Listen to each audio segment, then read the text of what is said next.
Bonjour à tous. Dans cette vidéo, nous allons voir l'utilisation du module de supportage dans Design.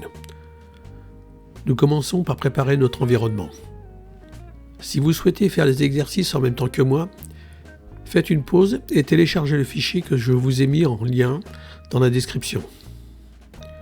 Sélectionnez le site support area 2 et faire un glisser-déposer du fichier téléchargé dans la ligne de commande.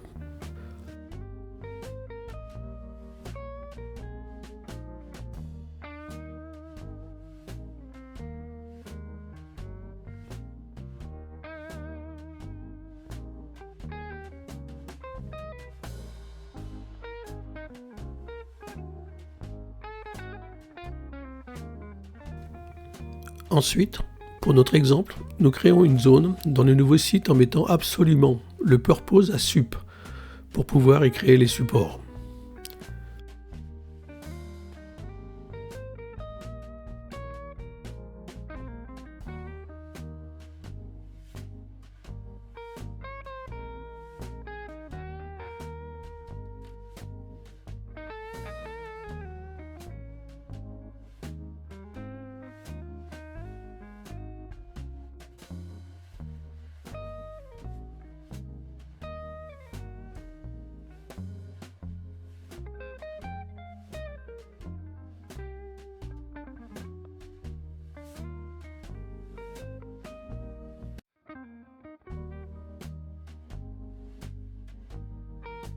On passe dans la discipline support en la sélectionnant dans la liste. Une des premières choses à faire est de sélectionner la zone que l'on vient de créer dans la liste des stockages pour valider où seront créés les supports.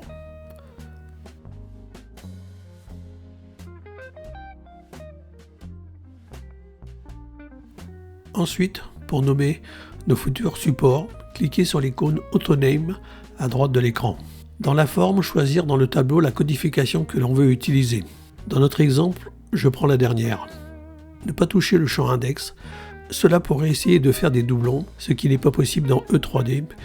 Tout en étant sous notre zone, vous pouvez associer cette codification avec la zone en cliquant sur le bouton Set AutoName File to Default Zone. Acceptez par Yes et fermez la forme par Cancel. Pour les sessions futures, il ne sera plus nécessaire de choisir la codification pour cette zone.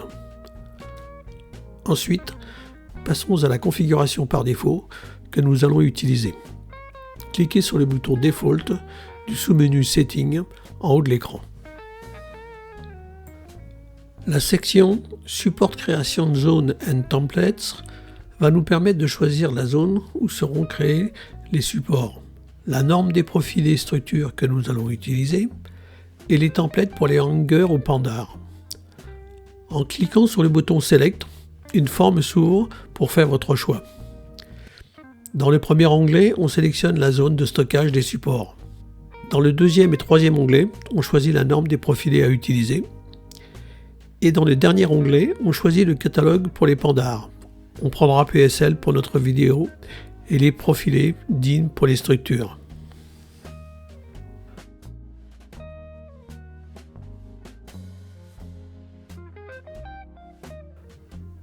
La section Application de Tolerance sert à définir la distance entre le pipe et la structure, la pente maxi pour une ligne en pente, les extensions de structure pour les soudures et les systèmes de packing ou compensateurs de jeu entre le patin et la structure si besoin.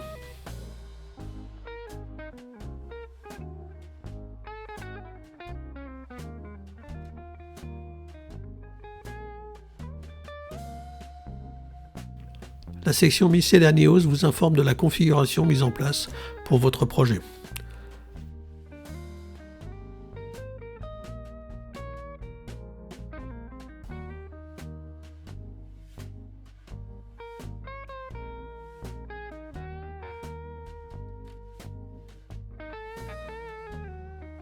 La section Hanger donne la config pour les pandards, la longueur minimum des tiges.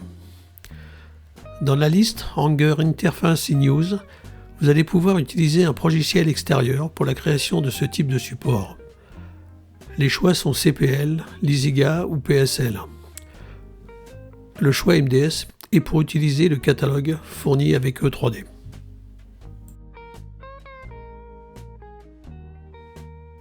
Le premier type de support sont les préliminaries, qui ne servent qu'à prépositionner des points de supportage. Cela peut donner des informations sur l'environnement disponible au calculateur pour les lignes critiques. Le type Ancillary va nous permettre de créer des composants de support tels que les patins, les guides, les stops, etc.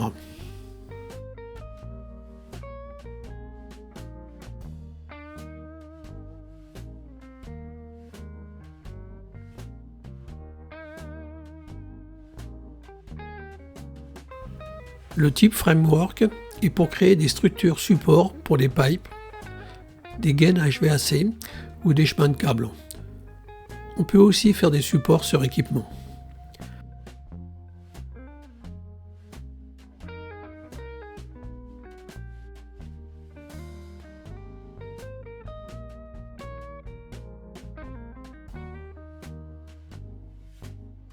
Le type Trunnion sert à supporter des tuyauteries en utilisant des éléments de la même ou d'une autre classe de tuyauterie. Le type Hanger sert à créer des pendards et aussi des supports à tension constante.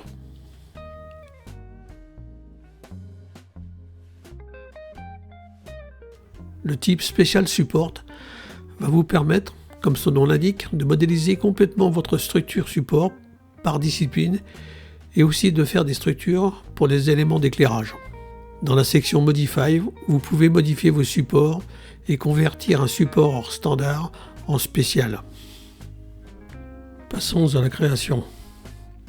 On vérifie d'abord que nous sommes dans la bonne zone de stockage.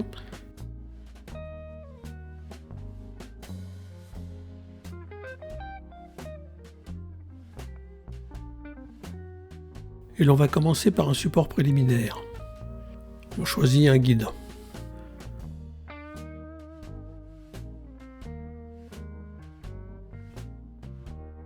On nous demande de sélectionner le pipe à supporter. Un support en forme de croix se met à 200 mm du début du tube.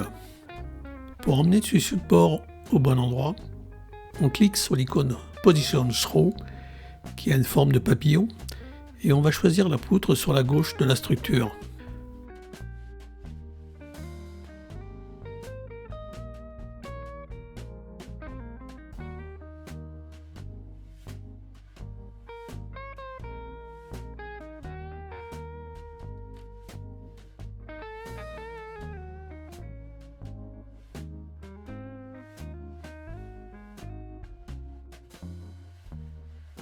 Pour l'instant, je ne vais pas aller plus loin dans l'explication de la forme et je valide ce support par Apply. Je vérifie les résultats sur l'isométrique. Je sélectionne ma branche.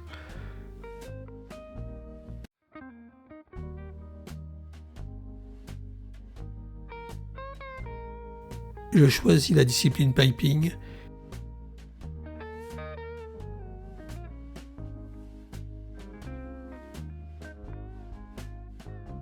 Et je sors mon ISO.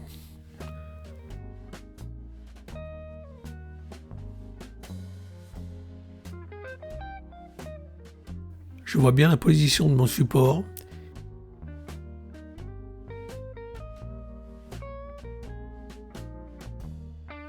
Il est identifié aussi dans la liste de matériel.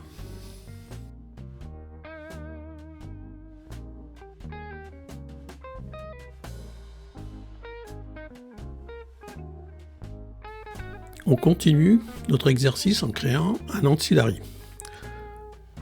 Dans le panneau, on choisit un type bolt. On sélectionne le tube à supporter et dans la liste des U-bolts qui est triée en fonction du diamètre, du matériau, de l'insulation, de la température et de l'élévation, caractéristiques que l'on voit en bas de la forme, on prend un XBT01 type B. Et comme le précédent, on le positionne avec l'icône de positionnement sur la poutre.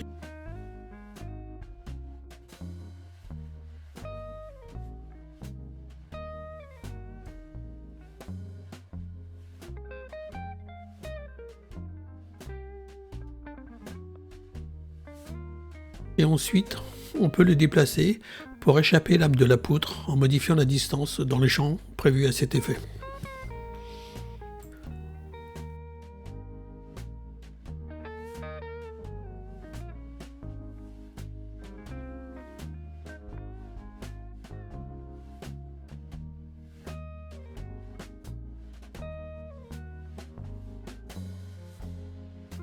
Toujours dans la même série, on va créer un patin. Dans le choix, on prend un ancillary. Après avoir sélectionné le tube, on choisit dans la liste un XAT001 qui est un patin soudé au tube.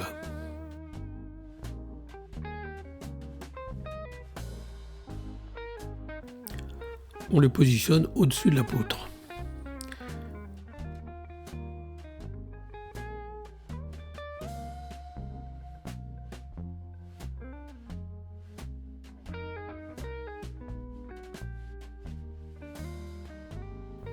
Quand on regarde le patin en détail, on voit qu'il ne repose pas sur la poutre car il a pris des dimensions par défaut. Plutôt que de calculer la hauteur du patin, on utilise le bouton Set Height to Steel Bed Plate, on clique sur la poutre et le système calcule automatiquement la hauteur. On peut voir que notre patin change de géométrie en fonction de sa hauteur. On va allonger notre patin pour y ajouter des composants. En cliquant sur les boutons Add Associated Ancillary, on ajoute un guide et ensuite un stop.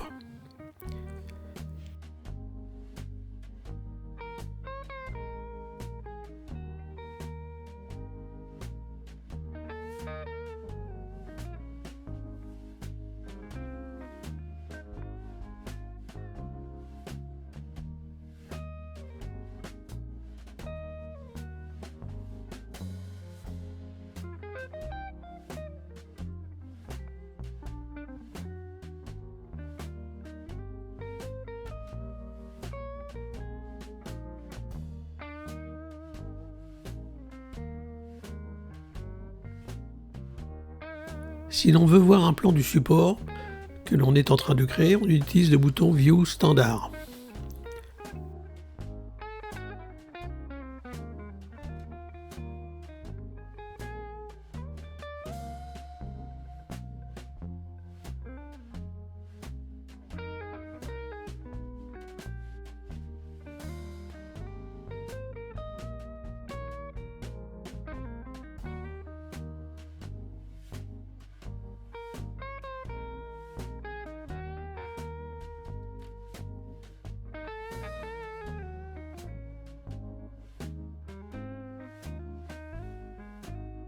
À tout moment, on peut visualiser notre support en cliquant sur la paire de lunettes en haut à droite de la forme.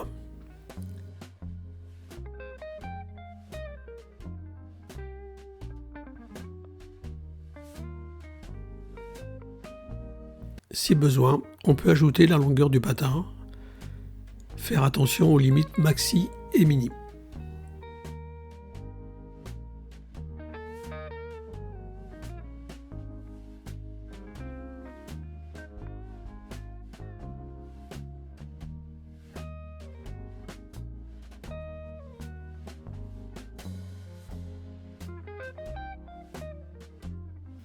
Passons aux supports de type framework.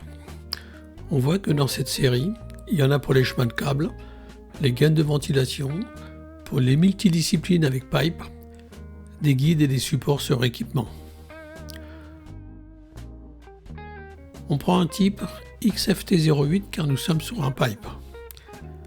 On sélectionne notre tube et on choisit notre patin.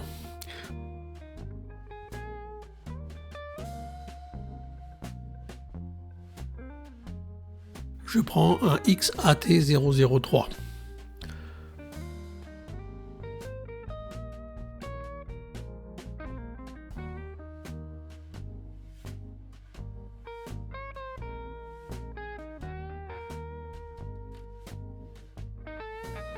On nous demande de sélectionner la poutre support et ensuite la méthode avec laquelle les dimensions vont être créées. Avec la touche échappe, le module calcule automatiquement les dimensions qui seront toujours modifiables.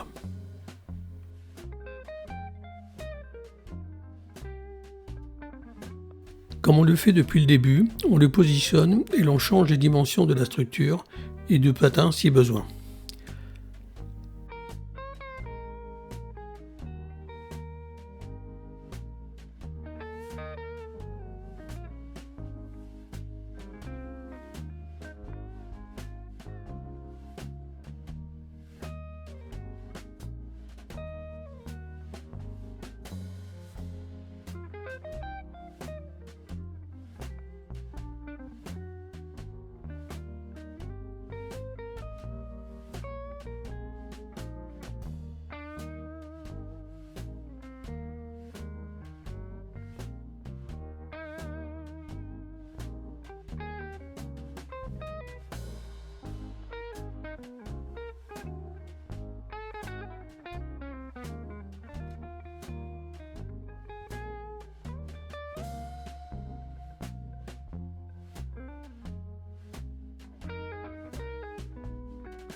Avec l'avant-dernière icône de la partie Common, on peut choisir le profilé que l'on souhaite pour la structure.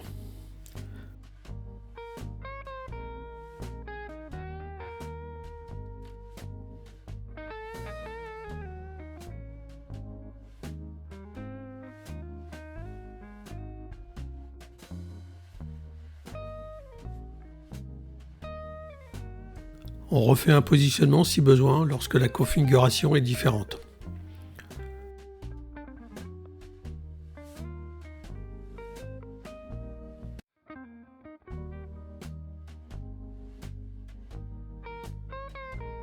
On finalise le support par Apply.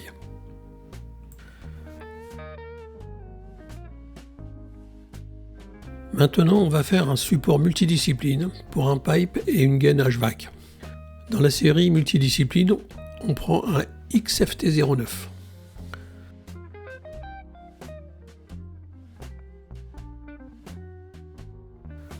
Sélection du tube.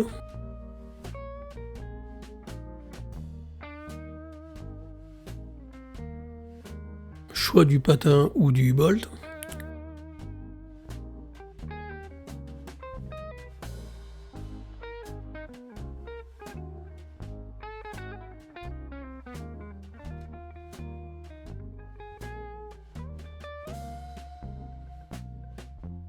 Sélection de la poutre support et un petit échappe pour que les dimensions soient automatiques.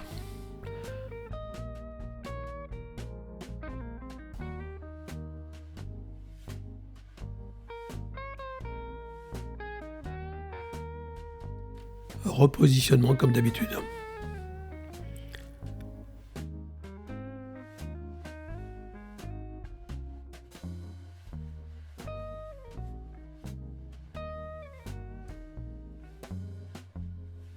Avec le premier icône Common, on va ajouter à notre support notre gaine HVAC.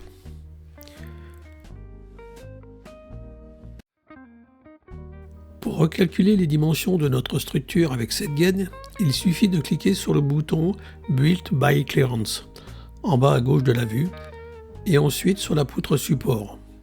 Vous pouvez modifier les dimensions du support et des profils comme on l'a vu lors du support précédent. Sur ce type de support, on va pouvoir créer une liaison entre la structure du support et la poutre principale. Dans la section Modify, on sélectionne le deuxième icône. Dans la section Joint List de la forme, on va pouvoir choisir le joint à modifier ou les deux en même temps. Ensuite, on sélectionne la spécification des joints et le sous-type. On choisit le joint souhaité que l'on peut vérifier avec le bouton View.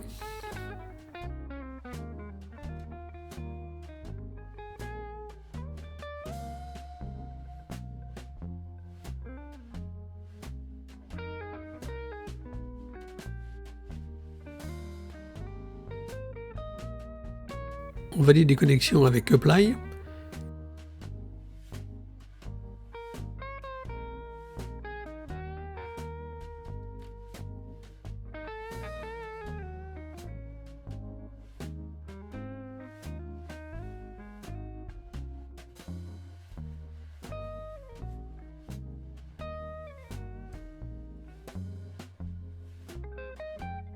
Et enfin, on finalise notre support par Apply.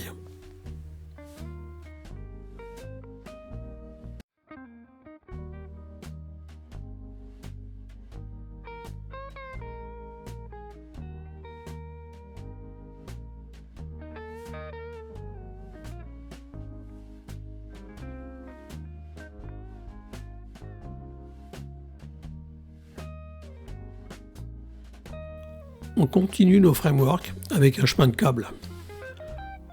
On prend un XCT05 pour la structure et un XCA01 pour le chemin de câble.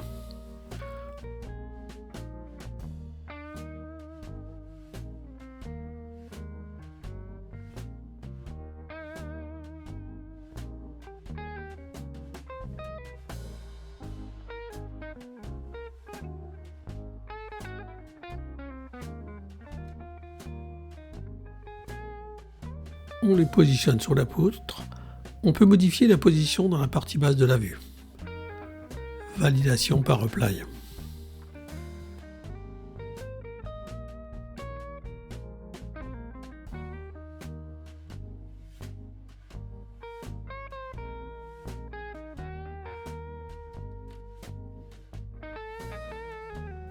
Je vous laisse suivre la création d'un support pour une gaine HVAC.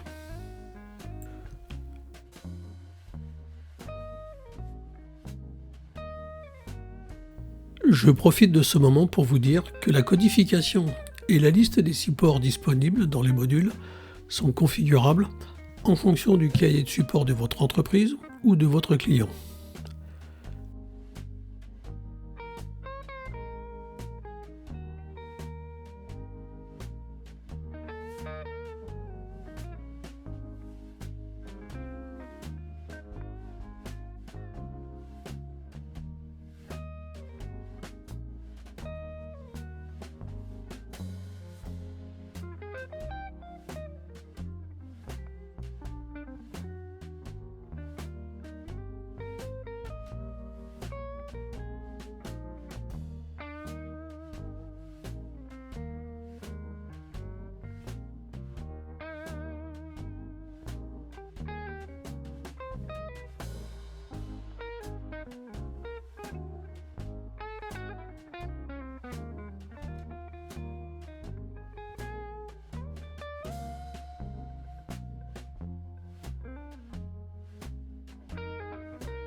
Je vous laisse suivre un petit dernier pour supporter un pipe sur une poutre verticale avec création de joints.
Ne pas oublier de faire un petit sauvegarde quand tout est fini.